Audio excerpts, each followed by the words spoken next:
उसके बाद परमात्मा की पांचवी भक्ति बताई गई है, मंत्र जाप मम, मेरे मंत्र का जाप करो। पर शर्त क्या है? दृढ़ विश्वास। मंत्र का जाप तो कर रहे हैं, पर उस मंत्र पर दृढ़ विश्वास हो। क्या हो? दृढ़ विश्वास। दृढ़ विश्वास किसे कहते हैं? दृढ़ विश्वास उसे कहते हैं कि यहाँ एक छोटी सी कथा आती है, इस चौपाई को मैं सार्थक करके बताता हूं। दृढ़ विश्वास। एक बार सुमेरु पर्वत पर होने वाली ब्रह्म सभा में विदर्भ देश के राजा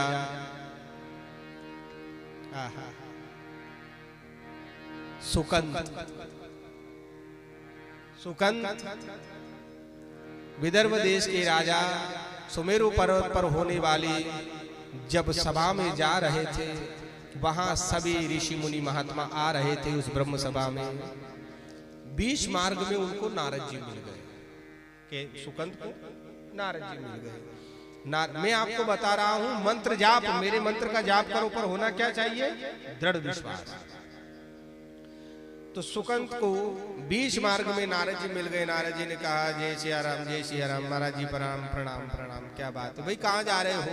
बोले विदर्भ देश की वो अपने सुमेरु पर्वत पर होने वाली हम ब्रह्म सभा में जा रहे हैं। बहुत अच्छी बात है, संग करनी चाहिए। ठीक है ठीक है, जाओ जाओ। वो आगे निकले। नारद जी ने कहा, अरे सुनो, रुको, इधर। वहां जब जाओ तो सभी संतों को प्रणाम करना। जी महाराज जी, अगर ब्रह्म सभा में जा रहे हैं तो सभी संतों को प्रणाम करना दायित्व। हाँ, अच्छी बात। पर सुनो, सबको प्रणाम करना, विश्वामित्र को छोड़। सबको प्रणाम करना, विश्वामित्र जी को छोड़कर। बोले महाराज वो तो साधु है, कहीं श्राप दे देंगे। अरे काय का श्राप? वो कोई साधु थोड़ी है, वो तो एक राजा थे, बाद में घर बार छोड़ करके बाबा जी बन गए। मत करना। बोले ठीक है महाराज जी, आप कह रहे हैं तो नहीं करेंगे। अब सुकंत ने ऐसा ही किया, वहां सबको प्रणाम किया, विश्वामित्र जी को छोड़कर। विश्वामित्र जी को प्रणाम नहीं किया, विश्वामित्र जी को क्रोध आ गया, और क्रोध में आकर के विश्वामित्र जी सीधे अयोध्या आए। राम जी कक्ष में शयन कर रहे हैं, लक्ष्मण जी पहरा दे रहे हैं। विश्वामित्र जी ने कहा, लक्ष्मण प्रणाम गुरुदेव, आइए आइए पधारिए। राम कहाँ है? बोले वो शयन कर रहे हैं। बोले जब देश का राजा सोता है तो ऐसा ही होता है, मेरा अपमान। आपका अपमान? हाँ, बुलाओ राम को। राम जी गुरु की वाणी सुनकर के बाहर आते हैं। गुरुदेव आज्ञा, क्या बात है? आप बड़े क्रोधित लग रहे हैं। हाँ राम, मेरा अपमान हुआ है, बड़ी सभा में अपमान हुआ है, और मेरा होता तो होता, साधु परंपरा का अपमान हुआ है। नाथ, किसने किया आपका अपमान? बताइए, मैं उसे दंड दूंगा। क्या दंड दोगे? मैं उसे मृत्यु दंड दूंगा। ठीक है, जो अपराध करता है साधु संतों का, उसके लिए मृत्यु दंड ही उचित है। मैं उसे मृत्यु दंड दूंगा। गुरुदेव, मैं आपके चरणों की सौगंध खाकर कहता हूं कि मैं उसे मृत्यु दंड दूंगा। जब राम जी ने ये सौगंध ली, ये बात फैलते फैलते उसी राजा सुकंत तक पहुंच गई। अब सुकंत घबराया, अब हमारे प्राण संकट में, अब हमें कौन बचाए? अब वो नारद जी को ढूंढे, अब नारद जी नहीं मिले। पहले तो बिना ढूंढे मिल गए, अब ढूंढे से भी नहीं मिल रहे। अब जब अथक प्रयास किया तो नारद जी मिल गए। महाराज जी प्रणाम प्रणाम। आओ सुकंत आओ। श्रीमन नारायण नारायण नारायण। आओ आओ, क्या बात है? बोले महाराज हम मरना नहीं चाहते। नारद जी ने कहा, कौन चाहता है मरना? कोई नहीं चाहता, पर मरना तो मृत्यु अटल सत्य, मरना चाहते। बोले हम अभी नहीं मरना चाहते। बोले ये तो सभी की इच्छा होती है कि अभी कोई नहीं मरना चाहता। बोले राम मार देंगे। नारद जी का अच्छी बात है, राम जी मारेंगे, सदगति होती। सुकंद ने कहा, ये बात ठीक है महाराज, पहले तो हमें समस्या में उलझा दिया, और अब हम आपके शरण में आए तो आप हमारे प्राणों की रक्षा। बोले हम कौन है आपके प्राणों की रक्षा करने वाले? हम नहीं कर सकते। बोले महाराज कोई तो उपाय बताओ। नारद जी ने कहा, हम एक जगह ले चलते हैं, वहां तुम्हारे प्राणों की रक्षा हो जाएगी, पर हम तुम्हारे पास नहीं आएंगे, हम दूर से बता देंगे कि वहां। बोले ठीक है। अब नारद जी राजा सुकंत को लेकर के गए मां अंजना की आश्रम के पास। बोले अंदर जाना, एक माता जी है, उनके चरण पकड़ लेना, उनकी शरण हो जाना, तुम्हारे प्राणों की रक्षा हो जाएगी। बोले ठीक है। नारद जी ने दूर से आश्रम दिखा दिया, नारद जी चले गए, राजा सुकंद गया, मां अंजना के चरणों में पड़ा, मां अंजना मेरी रक्षा करो, मेरी रक्षा करो, मैं आपकी शरण में हूं। मां अंजना ने कह दिया ठीक है, अगर तुम हमारी शरण में हो तो तुम्हारे प्राणों की रक्षा जरूर हो। अभी मेरे पुत्र को आने दो, जाओ तुम विश्राम करो। कक्ष दे दिया, विश्राम कर रहे थे। हनुमान जी राम जी की सेवा से जब निवृत्त होकर मां अंजना के पास में आए, मां अंजना ने हनुमान जी को द्वार से अंदर बुलाया। हनुमान जी ने चरण छुए। मां अंजना ने कहा पुत्र, आज हम तुमसे कुछ मांगना चाहते हैं। हनुमान जी की आंखों में आंसू आ गए और कहा धन्य हो मां, मैं पुत्र धन्य हूं। क्या आज मेरी मां ने मुझसे कुछ मांगने की कहा तो सही, मांगो मां। आपका बेटा, आपका पुत्र आपके लिए क्या कर सकता है। मां अंजना कहती है एक राजा है, उसके प्राणों की रक्षा करनी है, किसी राजा ने उनको मारने की प्रतिज्ञा ली है। बोले मां, मैं प्रभु राम के चरणों की सौगंध और आपके चरणों की सौगंध खा के कहता हूं, मैं उस राजा के प्राण बचाऊंगा। अब परिस्थिति विपरीत, उधर राम जी ने गुरु के चरणों की सौगंध खा ली, मैं उस राजा को मृत्युदंड दूंगा, और इधर हनुमान जी ने उन्हीं राम जी के चरणों की सौगंध खा ली, मैं उस राजा को बचाऊंगा। अब हनुमान जी महाराज ने कहा कि उस राजा को बुलाओ। अब राजा को बुलाया गया, राजा आया। बोले कहो राजा, कौन मारना चाहता है। बोले राम जी। अब हनुमान जी महाराज के तो पांव तले जमीन खिसक गई। अब हनुमान जी कहते हैं कि संकट मोचन कहे जगत में, मैं संकट में आया, मुझे लोग संकट मोचन कहते हैं, तूने मुझे संकट में डाल दिया, अब उनसे तेरी रक्षा कैसे करूं। पर कोई बात नहीं, अगर मैंने उन्हीं राम के चरणों की सौगंध खाई है तो मेरे वचन की लाज राम जी जरूर रखेंगे। यद्यपि देखिए हनुमान जी महाराज का प्रेम, अगर हनुमान जी राम जी से मांग लेते कि आप उस राजा को प्राण दंड मत दीजिए, उसे जीवन दान दे दीजिए, तो राम जी अपने वचन को जाने देते और हनुमान जी के वचन का पालन कर लेते। लेकिन राम जी को संकोच में नहीं डालना चाहते हनुमान जी। तो हनुमान जी ने दूसरे दिन राम जी के पास में गए और राम जी के चरण दबाते दबाते कहा राजा राम जी, हम आपसे कुछ मांगना चाहते हैं, कहो क्या चाहते हो। हनुमान जी ने कहा कि अगर मैं कह दूं कि उस राजा को मत मारो तो शायद ये मेरी बात मान लेंगे, पर मैं प्रभु को संकट में नहीं डालना चाहता, इसलिए कह दिया कुछ नहीं प्रभु, बस 2 दिन की छुट्टी दे दीजिए, 2 दिन की छुट्टी दे दीजिए, कल मैं काम पे नहीं आऊंगा। बोले ठीक है, कल हम भी नहीं रहेंगे। राम जी कहते हैं कोई बात नहीं हनुमान, अगर तुम 2 दिन की छुट्टी चाहते हो तो हमें भी कुछ जरूरी काम करना है, एक राजा है उसको मृत्युदंड देना है। हनुमान जी ने कहा हमें भी तो उसी को बचाना है, मनी मन कहा हमें भी तो उसी को बचाना है। अब हनुमान जी महाराज आए सुकंत के पास में, सुकंत से कहा कि चलो। हनुमान जी कह रहे हैं कि चलो सुकंत, चलो यहाँ से। बोले कहाँ चले, कहाँ चले। हनुमान जी कहते हैं कि तेरी वजह से तो मेरा भी ठिकाना नहीं रहा कि कहाँ चले, जहाँ राम इच्छा हो वहीं चलो, अब मुझे ही पता नहीं कहाँ चलना। अब राम जी अपनी सेना तैयार करके जब विदर्भ देश पर आक्रमण करते हैं, सामने कोई सेना नहीं देखी, 2 दूतों को भेजा, जाओ पता करके आओ सुकंत है कि नहीं। दूतों ने जाकर के पता किया तो सुकंत नहीं है। राम जी ने कहा दूतों से कि सुकंत कहाँ गया। बोले पता नहीं, कोई वानर आ गया था वो लेकर चला गया। राम जी समझ गए कि वो हनुमान जी होंगे। तो अब हनुमान कहाँ मिलेंगे।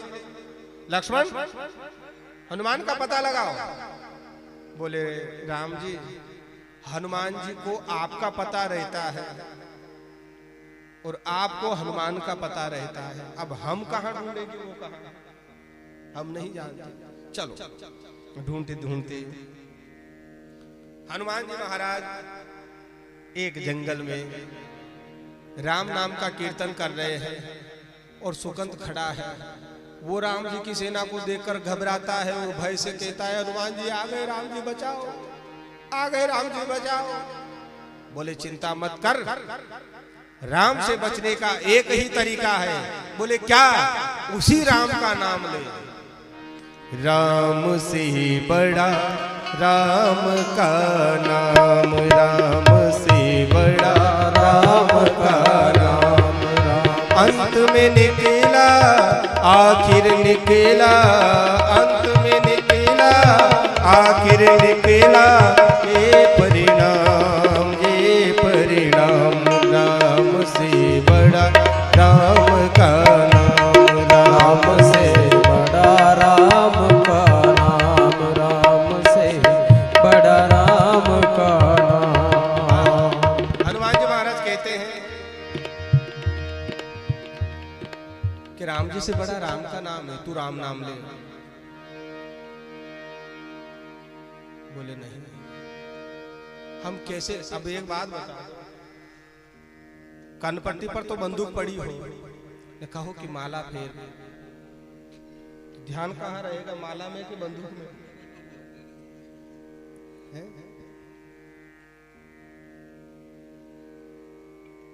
ध्यान कहाँ रहेगा? गले पर तलवार रखी हो तो कहे कि राम भजो, तो हिम्मत पड़ेगी राम भजने की? नहीं। बोले हनुमान जी आप क्या कर रहे हैं, वो सेना लेके आ रहे हैं, आप कह रहे राम भजो। बोले भजो।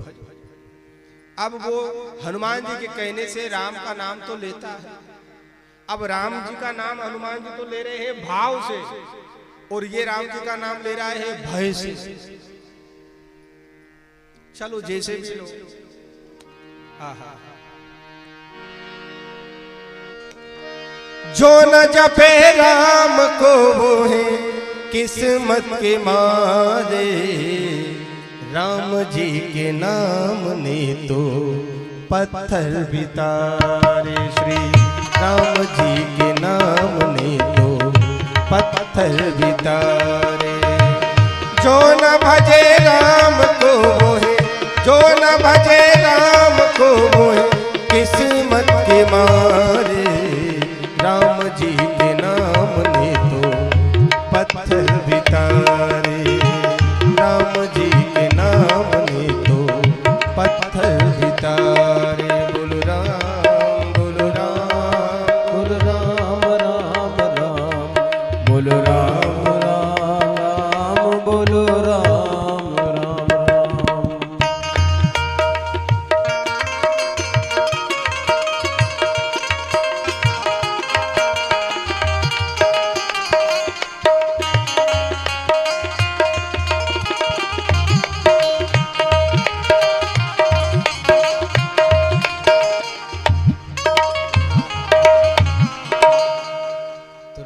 राम ने तो पत्थर तार दिए, तो तू भी तरी जाएगा राजा।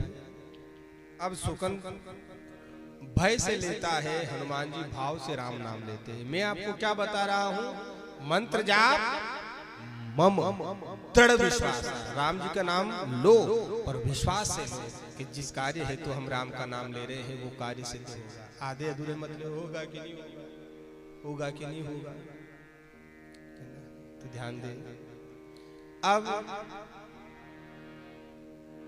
हनुमान जी महाराज ने सुकंद को बिठा दिया राम नाम भजने के लिए। अब सुकंद को कहा कि तुम आंखें बंद कर लो और सामने देखो ही मत कि कोई आ रहा है कि नहीं आ रहा है, बाकी सब हम संभाल लेंगे। अब सुकंद बैठा राम नाम लेने के लिए आंखें बंद करके, और हनुमान जी महाराज छोटा सा रूप धारण करके सुकंद के पीछे बैठ गए, और जो राम नाम लेना चालू किया हनुमान जी महाराज ने, जो राम नाम लेना चालू किया, तो राम नाम मुंह से निकलते निकलते निकलते एक ऐसा राम नाम का चक्र बन गया कि उस राम नाम चक्र को भेदने के लिए राम जी ने जितने अस्त्र चलाए वो सारे अस्त्र विफल चले गए। सुकंद का कुछ नहीं बिगड़ा। अब जो भी अस्त्र जाता वो निस्तेज हो जाता, जो भी अस्त्र जाता वो निस्तेज हो जाता। लक्ष्मण जी ने देखा कि ये हनुमान जी कर रहे हैं सब, ये सब इनकी करामात है, तो एक काम करो, क्या करें? लक्ष्मण जी ने विचार किया कि क्यों ना हनुमान को बाण मार दिया जाए तो वो अचेत हो जाए, और ये राम नाम जैसे ही बंद होगा तो ये चक्र भी रुक जाएगा और सुकंत के प्राण राम जी आराम से ले लेंगे। अब लक्ष्मण जी ने बाण चढ़ाया और सीधा हनुमान जी के छाती पर प्रहार किया। जो ही छाती में हनुमान जी के बाण लगा और राम जी नर से नीचे आ गए। बाण किसको लगा? बाण किसको लगा? हनुमान जी। और रथ से नीचे कौन गिरा? राम जी मूर्छित हो गए। अब सारथी ने देखा राम जी मूर्छित हो गए, तो तुरंत सारथी राम जी का रथ छोड़ करके लक्ष्मण जी के रथ के पास आया और कहा, रघुवीर रथी मूर्छित भये है। देखा सारथी ने जब रघुवीर रथी मूर्छित भये है, तुरंत लक्ष्मण भूमिगामी राम भूमिगामी भये। लक्ष्मण जी से जाकर जब सुनाया संवाद कि लक्ष्मण राम जी रथ से नीचे गिर गए।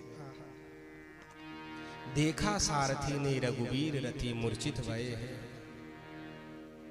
सुनायो संवाद लक्ष्मण को भगवान भूमिगामी भये है। तो को क्रोधी अनंत ने तुरंत रथ त्यागो है। जब सारथी ने लक्ष्मण से जाकर के कहा कि राम जी मूर्छित हो गए हैं, रथ से नीचे गिर गए हैं, सुनायो संवाद लक्ष्मण ने को भगवान भूमिगामी भये है, तो क्रोधी अनंत ने तुरंत रथ त्यागो है। और जब राम जी को देखा कि बाण हनुमान को लगा, ये क्यों गिर गए, तब हनुमान जी के पास गए।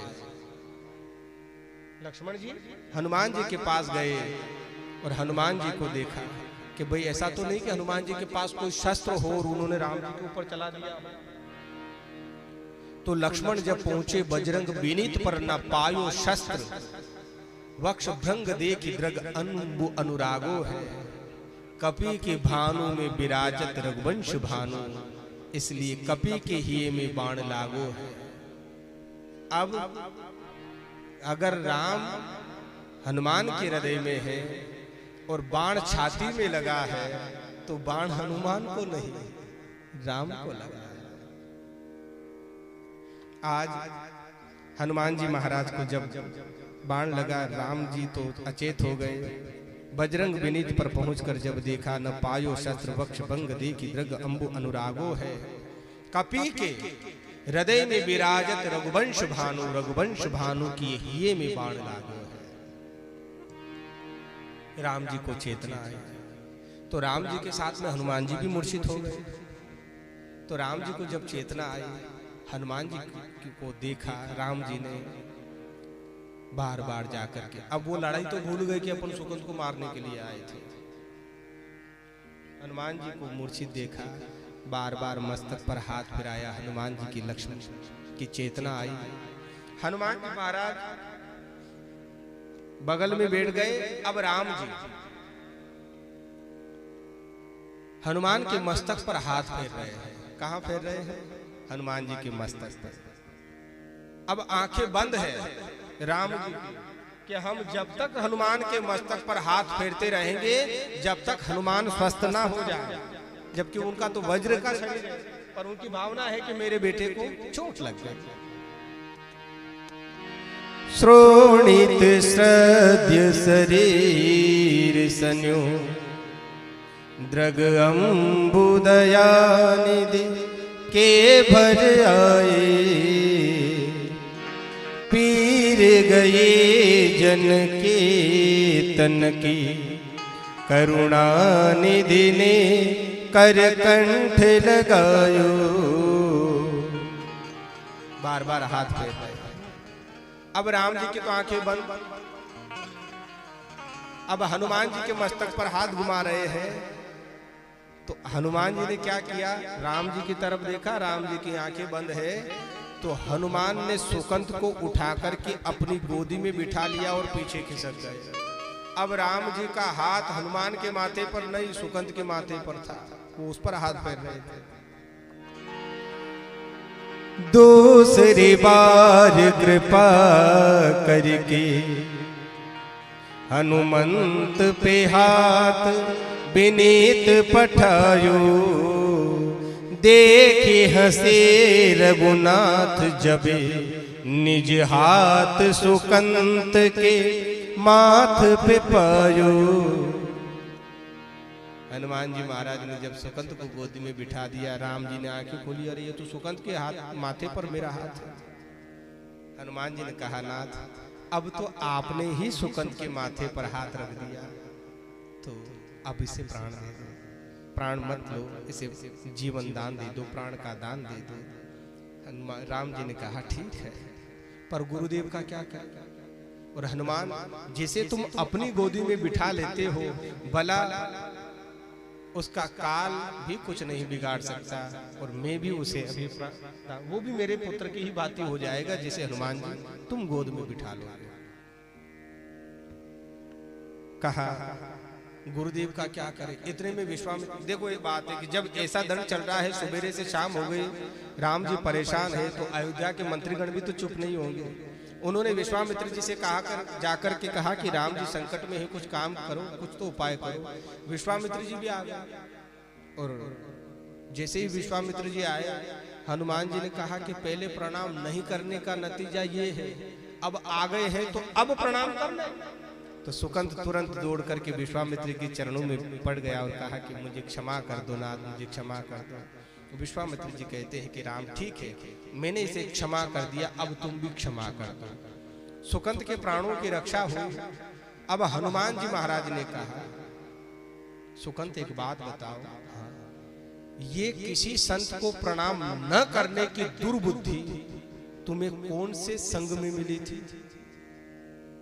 तुमने कौन से संग में ऐसी बुद्धि पाई कि किसी संत को प्रणाम नहीं करना?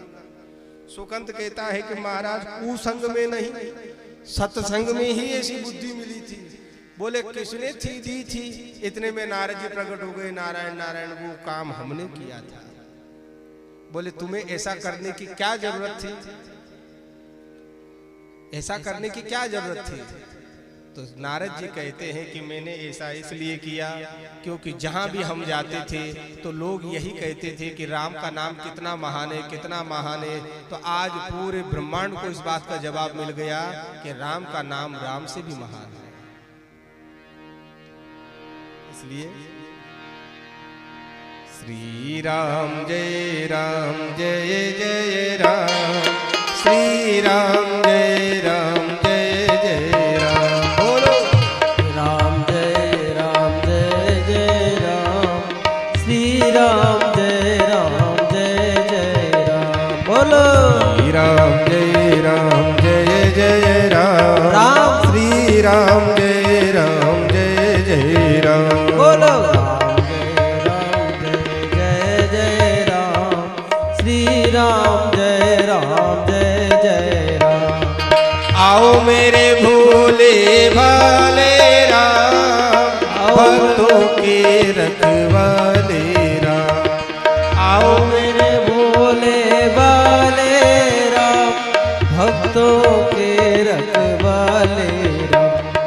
दशरथ राज दुलारे राम, भक्तों के रखवाले राम। दशरथ राज दुलारे राम, भक्तों के रखवाले राम। बोलो श्री राम जय जय राम, श्री राम जय जय राम। श्री राम जय जय राम, श्री राम जय राम। अच्छा, तो कहा मंत्र जाप मम दृढ़ विश्वासा, पंचम भजन सुबेद प्रकाशा। हे मां शबरी, मेरे मंत्र का जाप करो, पर शर्त ये है कि दृढ़ विश्वास रखो। और छठी भक्ति, छठ दम शील विरति बहु कर्मा, निरत निरंतर सज्जन धर्मा। छठ दम शील, जो शीलवान हो, अपने इंद्रियों का दमन करने वाला हो, परमात्मा का भक्त हो, और अपने कर्मों को सत्कर्म के रूप में करता है। ये मेरी छठी भक्ति है और इस छठी भक्ति में एक शर्त है कि सारे कर्म तो करो, अपने इंद्रियों पर संयम रखो, अपने मन पर संयम रखो, अपने कर्मों को सत्कर्म मान करके करते रहो, पर शर्त है निरंतर सज्जन धर्म, अपने सज्जन धर्म को कभी मत छोड़ो। अच्छा, लोग बहुत सारे कहते हैं सज्जन, क्या कहते हैं? सज्जन। सज्जन किसे कहते हैं ये पता है?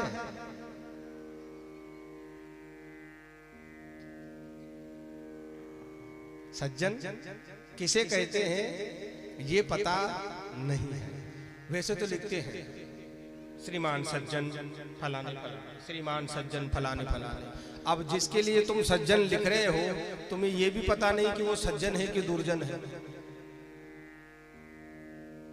पर हर व्यक्ति का भाव है कि सामने वाला सज्जन है। कौन है? सज्जन। पर क्षमा करना, सज्जन की परिभाषा आप समझते ही नहीं। सज्जन किसे कहते हैं बता दें?